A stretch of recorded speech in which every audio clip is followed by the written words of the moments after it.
Welcome. In this video we are going to learn detecting SSH version scanner in Metasploit.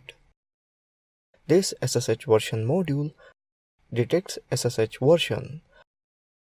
Let's open up MSF console, type search SSH version. Here you can see that SSH version module. Now let's load the SSH version module into the MSF console.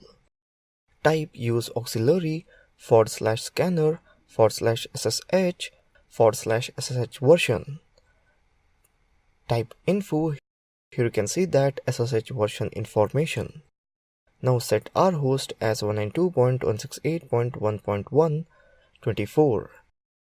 Type set our host 192.168.1.124 and set threads as 100. Finally exploit it. Here you can see that 192.168.1.109.22 version is SSH 2.0, Open SSH 7.5 P1. So that's it in this video on detecting SSH version with SSH version scanner in Metasploit. Thank you for watching this video.